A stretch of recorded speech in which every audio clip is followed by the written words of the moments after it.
I'm not strong enough for this. Okay, so today we are discussing One Piece, Water 7 arc. So I'm in the Water 7 saga, and I just read the Water 7 arc. I'm going to put it on the screen to make it just abundantly clear, but I just finished the Davy back fight, what's that called? Long Ring Long Island, last week, and this week I read the Water 7 arc, so next week I'll be reading the Enbis Lobby? How do you say that? That'll be next week.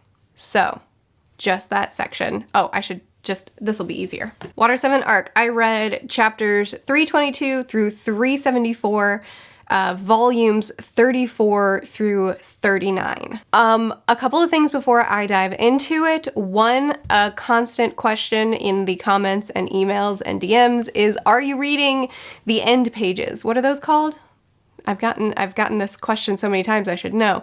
That little cap of something, it's like its own story before our actual story. The answer is yes. I've been reading them for a long time because I've been getting DMs about them for a long time. I don't really understand why I'm reading them and what relevance they hold, but I am reading them. Oh, also this review, like the last review, is going to have a mix of black and white photos and colored photos. So what I've done is I've gone back to reading the black and white editions of these volumes. I'm reading them on viz.com, and what I'm also doing is I still have the colored version, the fan translated version, in another tab, and I'm reading it in black and white, and then I'm going back and scrolling back through it in color so that I can still see it in all of its glory.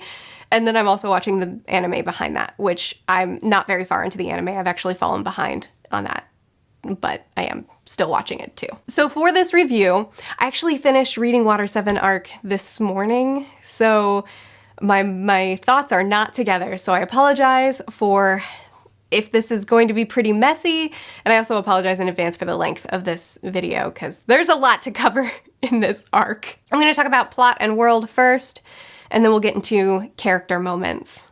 Oof, I love this crew. Okay, so Water 7, I'm gonna be honest with you, this is not what I was expecting. All throughout the last arc, the Davy back fight, I thought that they were gonna lose the fight and then they were gonna be kicked into Davy Jones' locker, because I knew the next arc was called Water 7. So I thought, oh, okay, no problem. We're gonna go to Davy back's locker and we're gonna have to be underwater and face off against Davy back. Davy Jones? Davy Jones' locker. What have I been saying? I thought they were gonna get kicked into Davy Jones' locker and we were gonna face off against Davy Jones. I didn't know how that was gonna work because obviously Luffy can't swim or anything underwater. But, I mean, he's put a barrel over his body before and made a makeshift diving suit, so I figured he'd find a way. I was not expecting just like a water city, a city built on water, or under. The stilts are under it. I wasn't expecting this gorgeous, beautiful place that uses water in really interesting ways. I quite liked it. It wasn't what I was expecting. I'm gonna be honest with you, I thought we were getting mermaids, but this was great too. Once again, like I said before, I love every world that we enter throughout this entire series. Every new arc is in a new location, and this new location has its own culture around it, like the masks, which I never really understood. I guess the mask wearing in this city is just a part of their culture, right? It's just a thing about this world. Unless I missed something, because I never actually saw a strong explanation for that. It just seemed like a thing that happens here, right? Which I loved. I think that it's really cool. The way that they get around in this water city, the way the city is built, I don't know, it just, everywhere we go, it's its own place with its own rules, and everything is unique to it, which I love. Also, I love that this is a city that works closely with the government, and even the train takes you to what seems to be the most corrupt governmental system ever.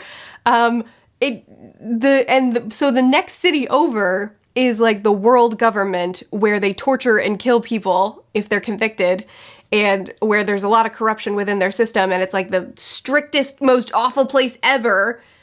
But like here, the stop before it, pirates are allowed to come in and have their ships fixed, and they help you. What?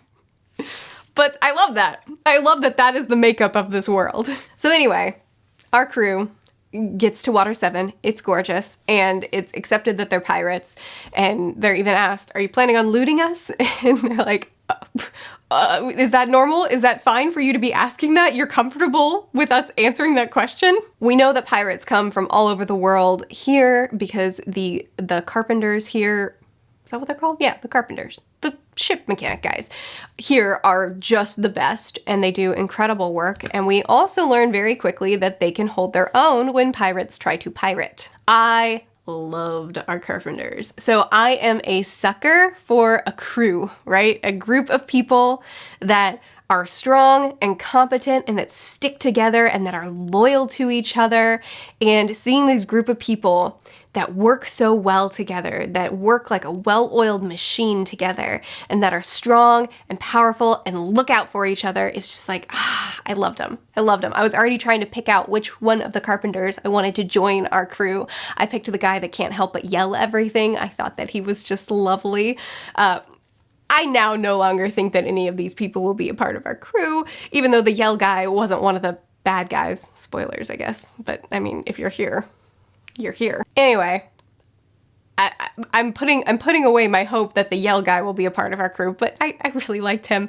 But I loved this. I love this group of carpenters so much. I love their chemistry and their dynamics. It was beautiful, and I loved hanging out with them. And what a twist. We'll get there. So obviously the carpenters let us know pretty early on that the merry-go is done. There is no fixing her, no matter how much money you have, which the crew has a lot, which is a big conflict in this whole thing. It's not gonna happen. The merry-go is donezo, which is so emotional for our crew, and I really felt for them. Anyway, when Usopp ends up getting mugged and losing the money, and we'll talk more about there when we get to character moments. I'm gonna leave all that because, man. But when he gets mugged and lose 2/3 of the money. Anyway, the boys, they go in to get the money. They see what's been done to Usopp, and then they go because of Usopp. And I love it so much. Then after they bring the place down, Luffy accepts that our situation right now is that we don't have the money. It is what it is. We can't fix the merry-go. We're just gonna get a new ship. And the fact, gosh, I love Luffy. The fact that, you know, he's dealing with the pain of losing his ship, which is obviously really significant to a pirate. We saw this a lot. He's dealing with that, but he's accepted it and he's moved on. He's not blaming Usopp. He's not holding this against him. He's moving forward. We still have 100,000 berries. We'll be fine to get a new ship. It'll be okay.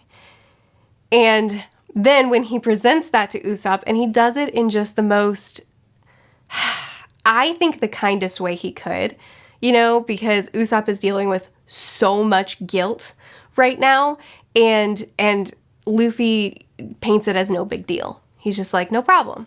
We can't have the merry. We can't afford what we thought we could afford, but we still have 100,000 berries, and look at what we have. I've been looking through this catalog full of ships. It's gonna be great still. And him just kind of brushing over what could be blamed on Usopp and just saying, we're crew, we move forward. What an excellent moment for Luffy. I'm supposed to be saving the character moments until after I get through the arc, but until I get through the plot. But I can't. Anyway, Usopp obviously doesn't accept that, and they get into a fight. And I just want to take a second to praise the animation here. Illustration. I want to take a second to just really hype up the artwork here, because I love the escalation of emotions that happens in this series. So when Luffy is cavalier, he's being chill, he's painting it like no big deal for the sake of Usopp, and then Usopp is escalating things, and you can see Luffy's escalation of emotions from like, hey, watch it, I'm doing this for you, to then him yelling, to then him just letting go full force. I love that. I love that the artwork fully depicts everything that these characters are feeling in this very like 1, 2, 3 leveled way. Do you know what I mean? So Usopp challenges Luffy to a fight, and they fight, And I can tell you I was not prepared for the level of emotion that happened to me in this entire arc. I was not prepared for Usopp to leave the crew. Did not expect that. I didn't expect them to actually fight. When Usopp challenged him, I thought Luffy was going to throw the fight so that Usopp could just have the ship, but he didn't. He fought him. And you know what? He held his own. The man who has constantly said, oh, I can't fight. Oh, I can't do this tiny little conflict because I'm sick. Again, in this moment, he fought the most powerful member of our crew. And he did great. He still lost. It can't have gone any other way. But he really held his own with these impact dials that he has now. He's becoming a lot more powerful in a really human way, not in a devil fruit way, which I think is so cool. I also think it's worth mentioning that I feel like I really understand Usopp's escalation. Luffy was doing everything he could to not make it a big deal and to be there for Usopp and to keep the crew together. But Usopp escalating everything and quitting the crew and challenging Luffy and accusing the crew of not caring about the Mary seems so unreasonable. But once we get that little bit of information about his connection with the ship and how the ship's spirit ended up coming out and fixing itself and even speaking to Usopp and saying, I'll get you to the next place. I'll go a little bit further for you. And the way I interpreted it, the way I saw it was in this, Usopp took that gift from the ship, from Mary, and in his mind, he thought, you're making this sacrifice and you're going farther than you should be able to go for us. But once we get you here, we'll be able to fix you and we'll be able to get you back to where you need to be so that we can all continue together as a crew, including the ship. He's had a spiritual interaction with this ship, and it is a living, breathing being to him. And so for him, the Mary isn't just a vessel. It's not just something to mourn. It's a crew member. And I think his reactions are fair. And I think everything that he goes through when he turns on the crew, well, not turns on, but when he abandons the crew, when he when he sends out false accusations at the crew for not caring about Mary, all of his emotions, everything that he goes through, after finding out the connection that he's had with the ship, I don't know, it makes sense to me. Also with this fight, the fact that throughout this entire really intense fight between two of our crew members, we're getting flashbacks of them meeting and bonding and becoming a crew together. Dude, you can't do this to me. I'm not emotionally stable enough for this. Man, and then anyway, so Zoro just said, just give him the ship anyway, when the battle was over, which they did. They left him with medical supplies and with the ship. And I'm not strong enough for this series. The emotion that I had to go through watching them all mourn leaving Usopp behind. I'm not strong enough for this. Back on track with talking about the plot. So, Iceberg is harmed, hospitalized, betrayed. Iceberg says, which by the way, I love that Luffy calls him Ice Guy the whole time because he's so bad with names. Luffy, you and me, I get you, man. I'm terrible with names too. Oh, also that scene. No, I'm gonna leave this for character moments. Murph, chill out. Iceberg says Robin was part of everything that's gone down. Luffy refuses to believe it. Absolutely insulted that he would even consider that Robin could betray them, even though she disappeared as soon as they arrived here and they haven't heard from her since.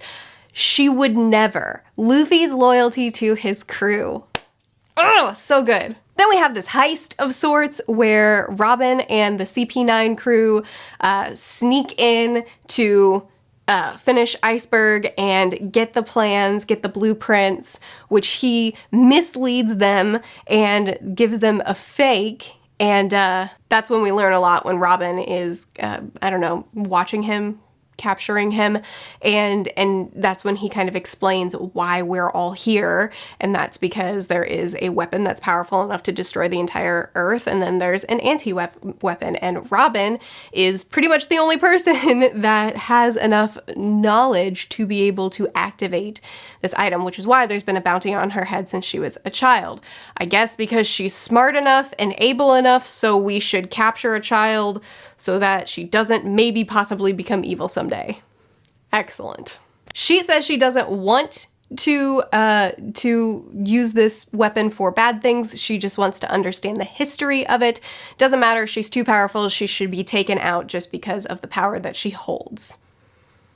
Oh, also, I forgot to mention the twist again. You guys, I loved these carpenters so much. I was not prepared for them to be CP9. I was not prepared for them to be the bad guys. I like them so much, and when they took off their masks, I died. That was such a good twist.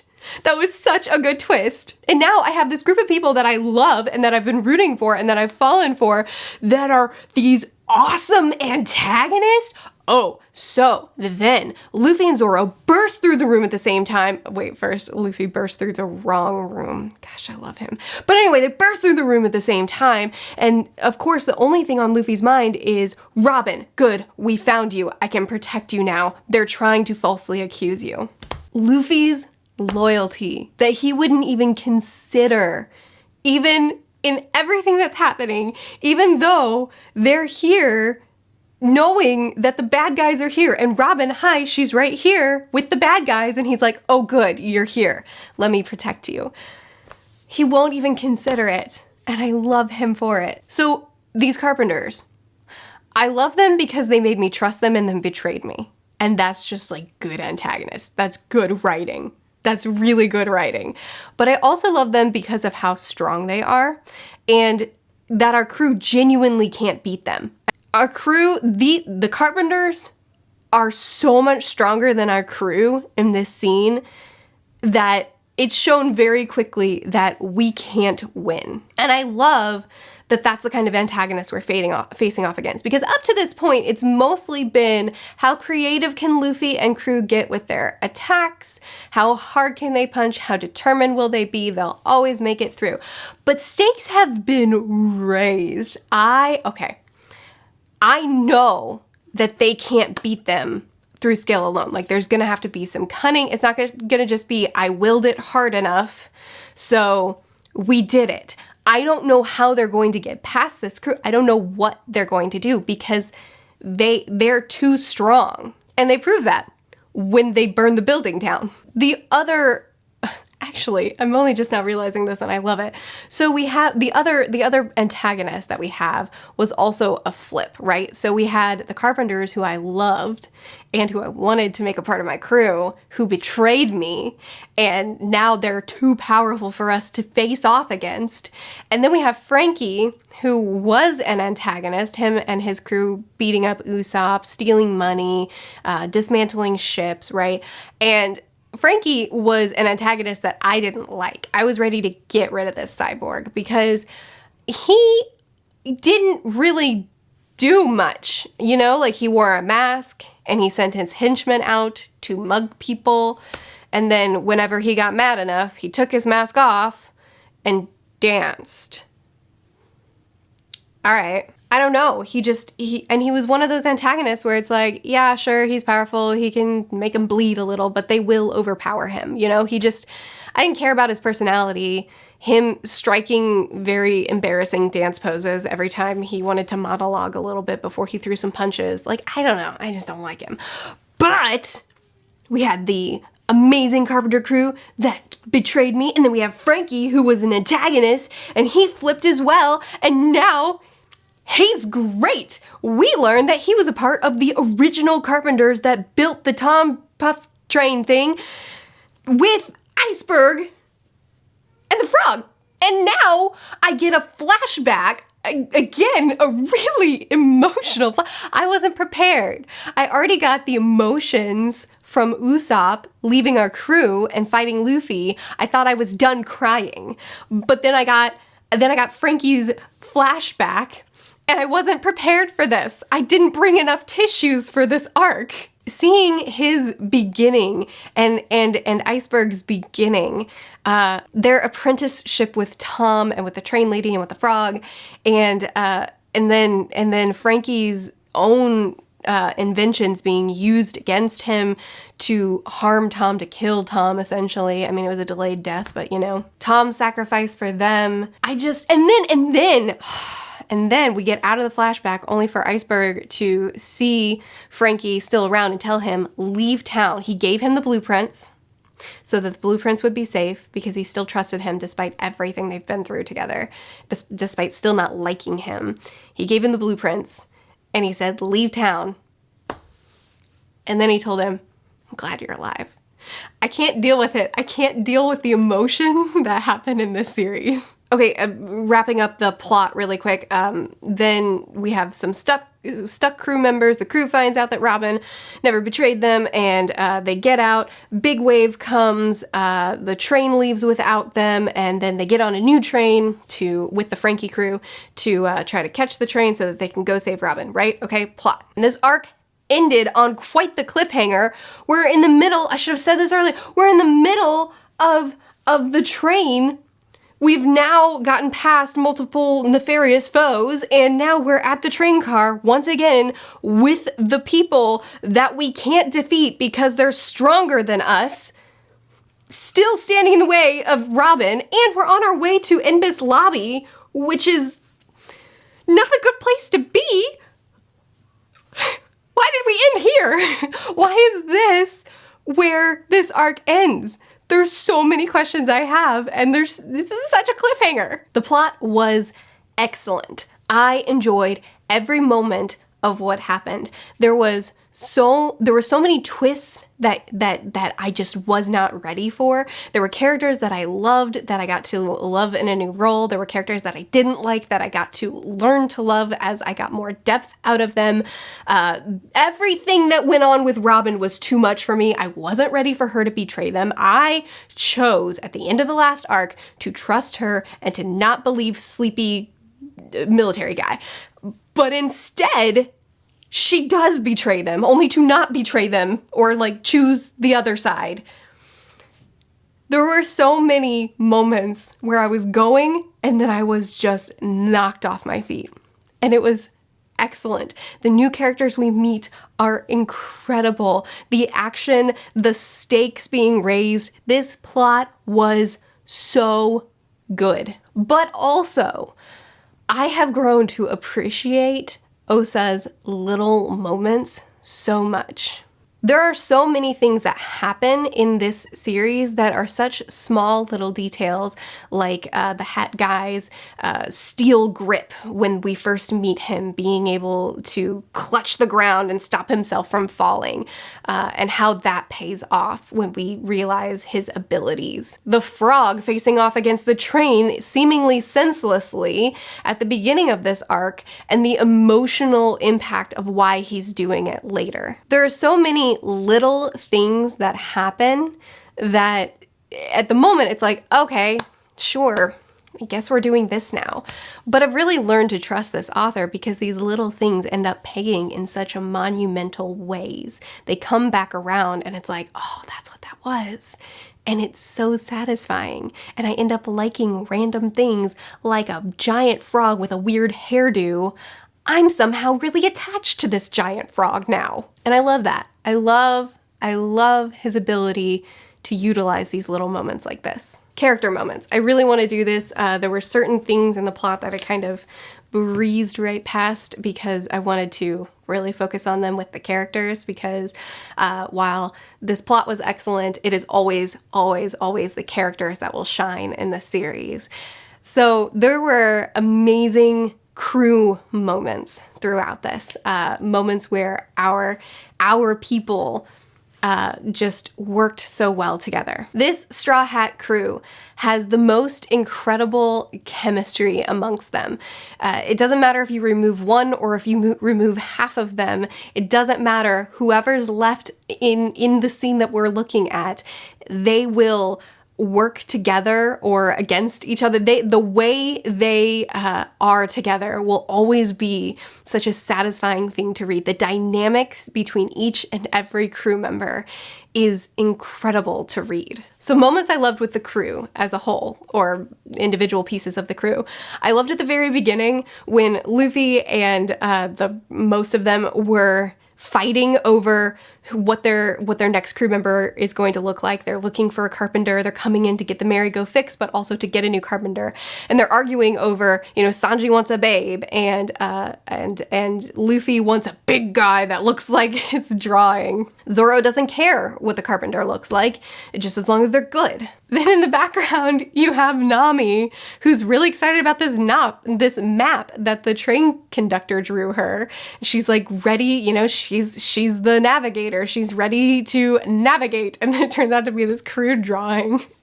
And she's like, they're arguing about the carpenter, and she's in the background throwing the map down. Like, this is just good content. When Usopp was kidnapped, or rather, when Usopp was mugged and then goes back to get the money back, which we'll talk about when I talk about Usopp, but then the crew goes to get him, or to get the money, I can't remember now. And when they find him, when they find him in the condition that he's in, there is an absolute shift that happens in all three of these guys, where there's no talking them out of anything. I think there's even a line where the Frankie crew is like, whoa, can we not talk about this? And they're like, oh no, we've passed the point of talking about this. We're bringing this place down. And the crew, when they go in to take these people down because of what they've done to their friend, that was such an incredible moment. Oh yeah, and then there are also little moments like when Luffy is with, I think it was Nami and Zoro, and they're all agreeing that they should stay behind, and then they look over and Luffy's gone. And so then they start running and they're like, oh, of course, Luffy went ahead to cause a distraction so that we're clear to go in, and they're sure that Luffy is being smart and looking out for them, and I'm sure of it too. I'm right there with them. I'm like, oh, that's brilliant. I love Luffy. He's always looking out for his crew. Stuck in a wall. He's stuck in a friggin' wall. Luffy. So many great moments for the entire crew and the way that they work together. Those are some highlights. Some highlights for Luffy himself. I'm going to go through the crew members and just talk about how I've loved them in this arc. Luffy had a ton of amazing moments. We already talked about him getting stuck in a wall. He did that quite a few times here. Lots of little moments with him, like the way he handles the money and the way the crew treats him. I mean, he's their captain, but they certainly don't trust him with things like this. The way they end up getting the bull, or like the creature that they ride on, is just Luffy being Luffy saying, oh, there's a thing here. I would like to have it. I don't know what it is, but yes, please, fry it up. I'm gonna eat it, whatever it is. Oh, and when we meet the carpenter that looks kind of like Usopp, and Luffy, even though Usopp is standing right next to him, talking to him, he's talking to the other guy, calling him Usopp. And it's like, come on, man. I love you. Oh yeah, and then later Luffy tries to jump around the buildings like not Usopp did, and just falls into the water. And again, like I said before, his absolute rejection of ever being willing to believe that Robin could betray them. His dedication to his crew is unshakable. Nami also had some great moments when they were exchanging money and the guy tells them that this is worth 100 million berries and they just accept it. And then Robin Nami just brings her foot down and she's like, this guy has 100 million berries on his head as a bounty.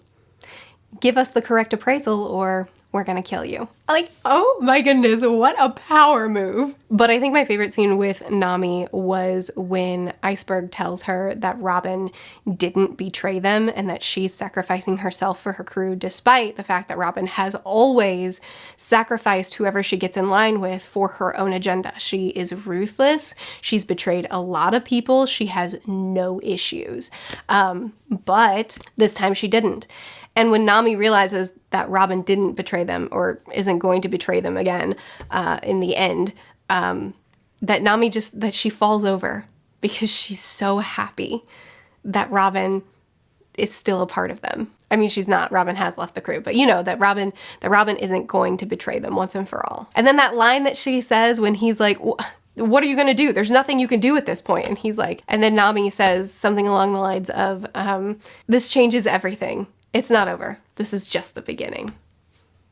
Yes! Zoro didn't have a lot of great moments in this arc, which I'm a little bit mad about. He got stuck in a chimney, which was, you know, great. He fought off the Frankie crew when they first came to dismantle the ship, and that was excellent because Zoro is always excellent. And then I think my favorite scene with him was when they needed to get through the line of people to get to Iceberg, and Nami's like, these are innocent people, we can't just cut them down. And Zoro's like, no problem, we'll just use the back of my swords. And he's just like beating people out of the way to clear a path. These people that are here specifically to stop the Straw Hats, and they're like, we're gonna fight you. And Zoro's like, no. And he just moves them all. Chopper had a really dramatic moment, emotional moment when the building was on fire and he saved them. He knocked Nami out the window to get her away, and then he carried the rest out on his back.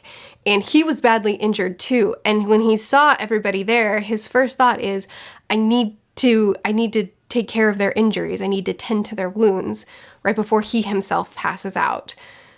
That was such a great moment. Chopper is a character that really doesn't do much for me. Sorry. He seems to be one that gets a lot of love from you guys. He's not a character that really does a lot for me, but that scene was so great. Usopp obviously had tons of ridiculously emotional scenes. Man, this was an intense arc for Usopp. Him being mugged and absolutely ashamed at what happened to him, and then trying to go back to get the money because he can't let the crew down, and then getting beat down even further because of it. His dedication to the merry-go and refusal to let her go, even when he knows that there's nothing they can do to save the ship, but because of his connection to the ship, because he believes that the ship fixed itself back in 2 arcs ago, and spoke to him. He's like, his dedication, like he's like, I can't let it go. I can't abandon it. His fight with Luffy, his determination to not back down. And then that scene when he says he's not coming with Sanji, when Sanji's like, all right, let's do this. We need to go protect Robin on the train. And Usopp says, I'm not coming. I don't owe you guys anything. I was not ready for that, but then he just put on a mask and went with them, but like pretended to be someone else, pretended to be a sniper. And Sanji knows the whole time that it's Usopp. We all know that it's Usopp, but for whatever reason, he can't do it as Usopp. And this is definitely an arc that added a lot of depth to what Usopp has been going through. You know, him feeling inadequate, him feeling like he's dragging the crew down, him not wanting to let the crew down, but yet still doing so, and then leaving them and fighting against them and not being willing to work with them again, even when he does work with them, that he has to put on a disguise and nobody's falling for it and nobody's really even going along with it that much. But he still is just like, it doesn't matter. This is who I am. And I don't know. I wonder if the reason he needed to do it in a mask when he went to Robin, even she was just talking to him as Usopp. I wonder if the reason he needed to do it in a mask and he needed to do it with an alias was because of the shame that he was feeling, that he couldn't get past. And so that was his way of categorizing it. Do you know what I mean? Also, the moment when Usopp was defending his ship, I mean, any moment when the Mary is in danger, he's there. But this moment right here was beautiful. When Robin was saying she wasn't going to go with them, and so he just grabbed her and ran while he put up the smoke screen and grabbed her and ran. And then, oh gosh, that scene, I'm saying these out of order, that scene where I think it was the other long nose threw the merry-go into the water in front of Usopp after all he's fought for. Sanji was a character that I was pretty disappointed in this arc because I've fallen for Sanji's character so much. He's easily one of my favorite crew members now. I love the scenes that he gets, and he didn't get that many scenes. I mean, he had that incredible scene that I talked about earlier where they took down Frankie's crew and absolutely brought their house to the ground. That was incredible. But other than that, Sanji wasn't around very much. And there were battles that they were in, like when they were facing off against the Carpenters the first time, and I was just like, where's Sanji? I need him here. But he did have some really good moments, like that line where he essentially says that he knew that Robin was lying to them the whole time, that he knew that she would never betray them as well, that he went to the train to wait for the crew and to make sure that somebody would be with her when the train took off. And then the note he left Nami, which was hilarious, he got on the train and he made sure to be with Robin so that at least one of them would be on the train with her, despite not knowing what the rest of the crew was doing, despite not knowing what their plan was. He was ready. That was really great. I love the moment when he was thinking, how am I going to get on this train? And then somebody opens the door and then he gives them that smile and then beats them, which, by the way, so many deaths in this arc. I mean, he killed that person that he threw off the train. Usopp killed that person when he threw the star and knocked them off the train. Every time they disconnected a train car and everybody just went into the ocean, or when Zoro cut through a train car and everybody just went into the ocean. I mean, we're in the middle of the biggest storm of the century here, and we're just chucking people in the water, just knocking them off the train. They're dead. Oh yeah, the scene where Frankie says, oh, this must be one of your friends, and both Usopp and Sanji say, ex-friend. Sanji is adamant. He is an ex-friend. He's not my friend anymore. But then when he realizes that who he's talking to is Frankie, the guy whose crew beat up Usopp so bad, instantly he flips the switch and he's ready to fight for Usopp again. He accepts Usopp's disguise, doesn't like fight back against him, but at the same time completely ignores him when Usopp's trying to be like, you know I'm the sniper, right? He's just like, okay, so anyway, because he knows it's Usopp. And of course we got to see Sanji being the incredible fighter that he is against that really tall guy. And then, listen, I really love any fight scene that Sanji is in. Even if it's a spaghetti person that he's fighting against. Why? Why spaghetti? Why? Although I did really like that Sanji took this very personally because this person called themselves a chef when what they were doing. Actually, there's more Sanji moments too. So like this scene where Luffy and Usopp are really fighting and Sanji kicks Luffy off of Usopp so that Luffy wouldn't say that Usopp should leave the crew. Like he's keeping him in line. He's like, don't you escalate it to this point. Don't say something you don't mean. He was the one that got the communicator. He left a communicator with Nami, and then he found one on the train after fighting through a bunch of people. And man, when Luffy told him to go tear things up, even though Zoro told him not to, and Sanji says, I won't hold back. Ooh, okay, maybe there were more great Sanji moments than I was remembering in the moment. I guess I just want more of him. I just always want more now. I don't have a lot more to say about Robin because I've kind of talked about her throughout this whole thing, her betrayals and then not betrayals, and then learning that she's the only person that can control this machine, and that's why people have been after her. That's why people view her as such a big threat. We get a little bit of her backstory, how she's betrayed her previous crews over and over again for the sake of her own mission. And then two, we still have a mystery for her. We still, at the end, when they were rescuing her, she was still saying, no, I'm not a part of your crew. I'm not going with you. And we don't know why. We know that there's still some secret that she's keeping from our crew, but we don't know what it is. So I need to read the next arc now. Looking forward, I have been talking for so long. Looking forward to the next arc, predictions, or looking what I want from it. We already know that this place is horrible, that they convict people there and, torture them, kill them, do all these awful things. It seems like a really corrupt place. It doesn't seem like a fun place to be. I don't know what this arc is going to be like.